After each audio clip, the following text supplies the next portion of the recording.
Here's 3 of the most misunderstood concepts in audio today and ways to understand it better, hopefully, by the end of this.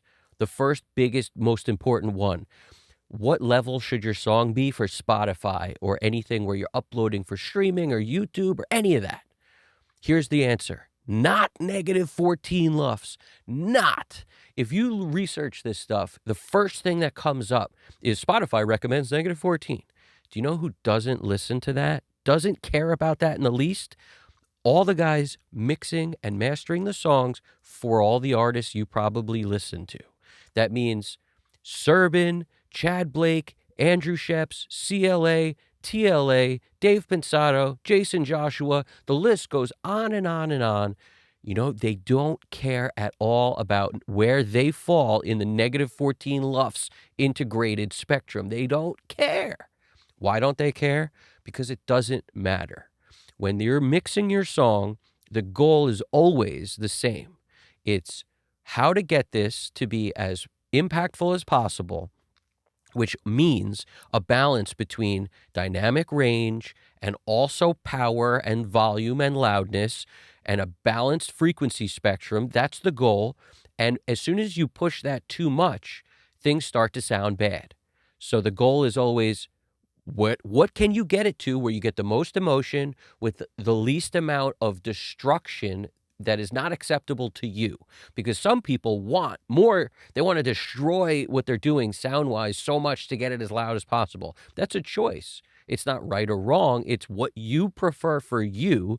That determines how loud your song is going to be ultimately and should be. It's up to you where your threshold is for how much distortion or clipping or whatever you want to introduce into the sound. That's up to you. There's no right or wrong, but do not aim for negative 14. It surprises me that this information's still out there, but it's important to note that none of the people who make the stuff that everyone listens to is looking at that. The only people who are looking at that are people who are misguided. And it's unfortunate, so I have to throw it out there because that's, if you look it up, it still says that years later, after many people have talked about how it's absolute, complete nonsense. Doesn't matter what they do to it, whether they lower it, whether their algorithm is to lower it or make it louder, none of that matters. If your stuff sounds bad, it'll sound bad when it's lowered. If it sounds good, it'll sound good when it's lowered or made louder. That's the point, okay? So don't worry about this. Just, in my opinion, what if you had to pick a number, because I like to make stances on stuff, I always aim for somewhere between -7 and -8, somewhere in there. Now, like there could be a little lower, like -8.5 sometimes. Okay, no problem. That's, the lower you go, the more dynamics should exist. So you want a little more, you go a little lower. So lower means higher number, because as you get closer to like -6, it gets louder and louder. But when you think like, what do mastering engineers look at? What's the average? I'd say between -7 and -8 is a good number. Those are good numbers to think about.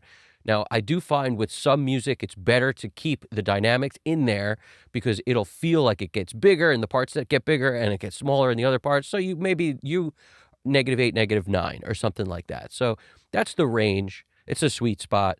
You know, if I'm at -6.8, do I care? No, I don't care. It's fine. If I'm at -8.5, do I care? No, I don't care. It's fine. And that's the point, all right? So this is how I look at this stuff. Now, the next biggest thing people get wrong is that phase is this boogeyman monster that's out to get you, and you got to watch out, and phase. No, don't even worry about it. It means absolutely only one thing. It's another tool for you to double up the power of your EQ and change the way your compression and your EQ works. Now, that's from Chad Blake. So that's a guy who knows what he's talking about, and sometimes he wants things out of phase. And it's the same thing is the way you should look at it. Sometimes you may want things to work out of phase because it might give you something else that you want. Now, if you want the most low end or a signal to not lose low end, you want things in phase. The way to check that is typically, and this is a CLA trick, but it makes so much sense, and it's not widely talked about. Boost the low end on some EQ, any EQ, doesn't matter, but crank the low end up, even if it's on a source that doesn't have a lot of low end. Then check the phase against whatever else you're trying to maintain phase with, because that's the part that a lot of people get wrong too. If you have stuff recorded at separate times, like a vocal and then another performance of a vocal, there's no phase relationship between those two that matters. It's only about multi-mic'd sources where this comes into play. So that means if you've got a snare drum with a snare top, snare bottom, it's a very common thing. The phase relationship between those matters if you're trying to maintain low end. So if you crank the low end on whichever one you're checking phase on, crank the low end, pick one, and then flip the phase on and off once the low end's been cranked. Once you do that, you will more clearly hear which one has more bottom end, and that's the one that the phase is in on. That's what we call the phase is now accurate. Call it 100,000 different things. Phase is right. It's in phase accurate, whatever you want to call it. But the point is, you're in phase. If you boost low end and then you check it, and one of them will have less and one of them will have more, and the one with more is in phase. That's all it means. So that's where you get Chad Blake. If you understand that probably better now, it doubles up the power of your EQ. You can get more low end out of it if it's in phase. If it's out of phase, you'll get something else out of it. Maybe it's good, maybe it's bad. That's up to you. That's a personal taste thing. And here's the third thing that I think is super important, all right? So with phase, also keep in mind, if you do things in parallel, that's where a lot of people will be like, oh man, I don't know about parallel because it sounds like things are out of phase. Well, depending on what you're doing in parallel may cause that to be out of phase or not. Just flip the phase after you do whatever you do. You might have to, get the volumes in position where the parallel is at a level that you like compared to the source tracks, and be like, okay, this is working, or the phase thing is too obvious, I don't like it, or it's out of phase, but I still like it. I mean, there's any permutation of this is fine, but that's often why people shy away or don't like parallel as much, is because something like that may happen, and they're not willing to keep checking and testing what they're doing and maybe switching to something else that might be doing something different to the phase. They're not willing to kind of explore all that, which is what you should do if you're going to be using parallel. You should be thinking, all right, I added a Sans amp in parallel. Do I need to flip the phase on it after I added it or not? You got to check. You got to see. You got to see what you like better. And a lot of times, there's no right or wrong when it comes to parallel. You got guys like Jason Joshua use a ton of parallel. Some guys used to and don't. Andrew Sheps used to use a ton. Now he doesn't. You got guys like Serban who, John Haynes is talking about how they hardly ever use parallel. They're all about most direct route and they hardly ever use parallel. So there's no right or wrong. You get Jason Joshua using tons of it, and you get some guys that don't. It's right, it's wrong, there's no right or wrong. However you can achieve what you want, go for it. The other thing that I think is critically important to note is where a transient is. All right, a lot of people think that you need like a ton of 15 hertz or whatever to hear, to make your track as loud as can be, or the transient information. What I would say is the bulk of where a transient lives, like the greatest magnitude of most transients, is in the mid-range, let's say around, as an approximate, like 3K. Let's just say it's somewhere in that zone. It's 2K, 3K, maybe even up to 5, 6.